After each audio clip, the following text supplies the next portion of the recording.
Her kim öz içindäki naýdy. Ohan sen bir gawy işedende hükmen min boýnal. Hükmen boýnal. Mescide barsaň da, Kur'an okuýsaň da, ine gürrüň berseň de, gürrüň berseň däl, gürrüňe gelseň de kefeşdersiň. Berseň gürrüň wagda aýtsaň diýme, olany belli. Gürrüňe gelseň de gawa adama berekelläni aýdar, ol biderekde zäherinde kalar. Biderekde öz garaňkysyny çykaryp galýarda. Çare ýok. Kanun-i ilahi yerin yüzünde şeyle varttırdı. Bir kadimden gelyen yolla. Peygamber aralarında vaka edilme lalakıymış keple. Yoksa. İzin dinlesene. Emeren Nebi sallallahu aleyhi ve sellem en yetesaddaku. Fekale Ömer radiyallahu ta'ala an. İnnemâ zâlike mâlun vâfir. Feakhada nisfahu. Her kim sadakasını getirsin mi iddiayan Peygamberimiz aleyhissalatu vesselam. Hazreti Ömer de öyüne varttır. Kan malıma ba deyiptir. Şimdi yarsını alsam bolacak deyiptir. Yarsını oğlunun şoğuna koyuptir. Yarsını alıp kayıptır. Ohum yankı münafıklar zır vikar, zır ızavay, zır içi deherli otuyda. Eturai ya Ömer. Ömer sen ne gözetýäň mi diýipdirler. Sen ne gözetýäň mi diýipdir, oğrunça getiramalla diýipdir. Nebi Ekrem aleyhisselam buyurdy ahim götürüň diýip ýaňy. Hazreti Ömer radıyallahu anh jogabyny aýdypdyr. Nam, hawa gözetýän diýipdir. Urai Allah azza ve cel ve urai Rasulahu aleyhissalatu vesselam. Ve emma gayruhuma fela. Hawa gözetýän diýipdir. Size gözetmek diýipdir. Allah'a gözetýän, bendeleriniň batyrlygyny Allah'a sabit etýän diýipdir. Peýgambere gözetýän, ummatynyň batyrlaryny hoş bolsunýan diýipdir. Size gözetmek diýipdir. Nam diýipdir. Hawa gözetýän diýipdir. Allah'a gözetýän, Allah görsün niýetýän diýipdir. Yoksa Huday adamın içini bilýär ahim. Huday içindäki gowlugy çykar da şaryk diýipdir. Hudaya gözetýän diýipdir. We Rasulullah'a gözetýän diýipdir. Ummatymdan adamlar bar diýsinmeýän diýipdir. Ve emma gayruhuma fela. Size gözetjek bulamak diýipdir. Siz halanjaňyz diýipdir. Inhe büwenen içinden nur çykdy. Öz içindäki nuruny, içindäki manany daşyna sızdy. Daşına çıkardı. Her kap içindäkini çıkarıyor. O benne de Hazreti Ömer de içindäkini çıkarttır. Hawa gözetýän nipdir. Yani Allah'a gözetýän nipdir. Resulullah'a gözetýän. Sana gözedemek dipdir. O netice näme şu kepläpdir onlara? Mişsat. Netijesini soramasana şolun özü näme etýär diýdi. Şolun näme işleýär özü? Musulmançylykdan çyryym, insaniýetden çyryym, hidmetden çyryym. Şolun özü näme işleýär? Näme haly bar oňa muňa at takmaga? Näme haly bar? Ýöne şiýa diýilir jemaat. Feyeskharuna minhum. Sahirallahu minhum ve lehum azabun adim. İne şugurlüňlüňsini Allah aýat indiripdir da. Ey cemaat, Allah aýat indiripdir. Ýan gurlüňlüňsini. Manasy nämeden? Feyeskharuna. Ýan kadymlar masxaret ýaly musulmanlar diýipdir. Ýok bola ýaly diýipdir. Ýany üç nefer güldürjek bolup olaň ýüregini agyrt ýaly musulmanlar diýipdir. Sahirallahu minhum. Allah aýtdy, beýdip oýnaýanlarynyň jezasyny berjek bular diýär. Beýdip ýowlaýanlarynyň jezasyny berjek diýär. Hudaya iman ba ýürek, Allah'ın nazar salan ýüregi musulmanyň ýüregidir. O ýüregi agyrtmak gaty günäkärçilikdir. Gaýtaý deýin. Allah'ın nuru ba ýürek, Allah'a ve Resulullah'a iman ba yürek musulmanın yüreğidir. Allah'ın rahmet bilen nazar salan yüreğidir. O yüreği ancıtmak katı bir direktir. O yüreği ancıtmak musulmana gelişmez. O yüreği ancıtmak musulmana gelişmez. O yüreği ıncıtmak Müslümana gelişmez.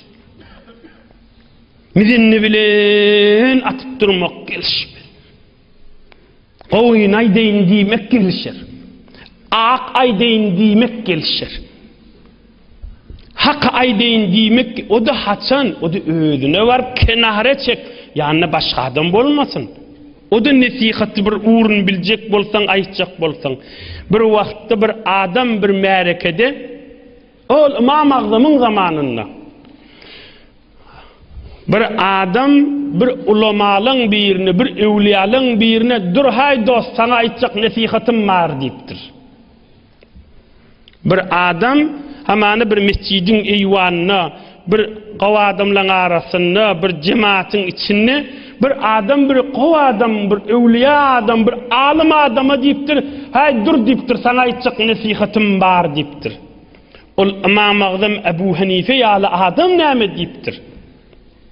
Nesihatın bolsa meni yeke kenara çekti ayt deyiptir. Merekan içinde utandıracak bolsan nesihatın özün bolsun içinde sakla deyiptir. Gerek değil deyiptir. Şun aydan jogabı dinin jogabı. Hak ayt yaşı. Doğru ayt ya. Allah'ın ayt yanışı. Resulullah'ın ayt yanışı.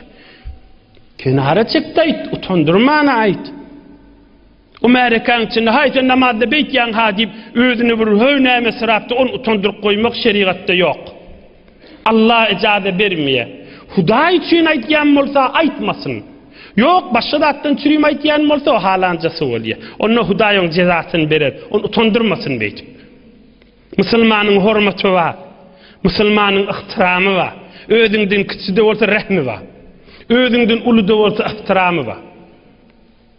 İnne din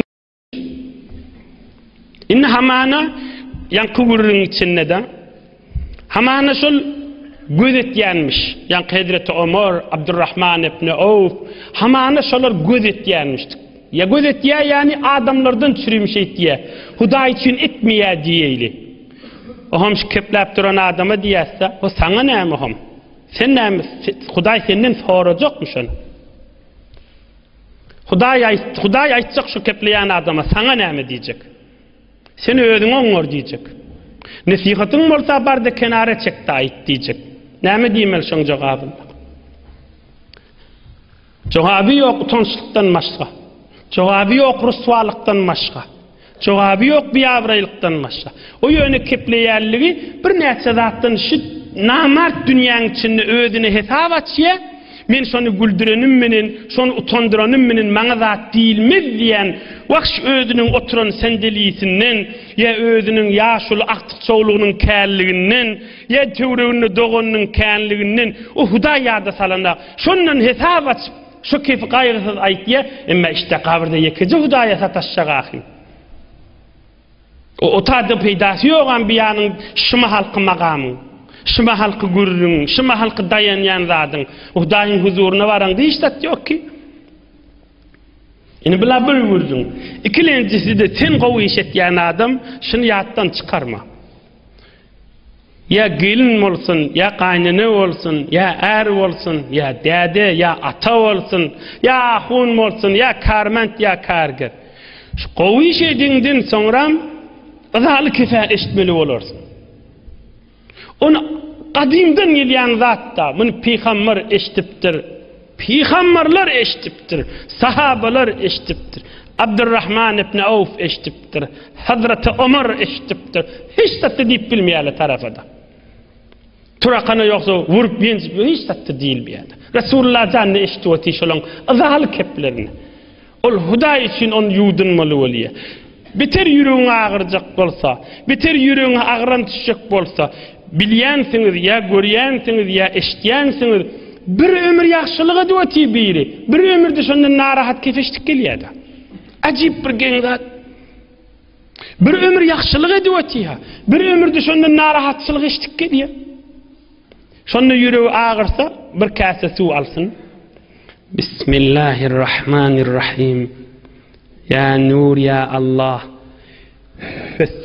Bir kase suwa ya nur ya Allah'ın demirsin öyle ha. Bismillah. Outlasın. Şu su boqurduğundan geçti yüreğin giyindir 2 saatlap. Şu nur kelimani suwa singdirip şu suuda gövresini süngdirse içine nur bolup gitýändir. Yürek derdini köştür. Yürek ağırtın köştür. Ine bir Hazreti Abdurrahman ibn Awf'un derman gurrungynyň bir derman dersleri boldy. İnşallah inniki hepsi Abdurrahman ibn Awf'un gurrungynyň ýygyny alyp gider. Allah Taala siziň ýaşaýyşyňyzy nur iman we kalplaňyz pak we ýüzüňiz iki dünýede ağ etsin.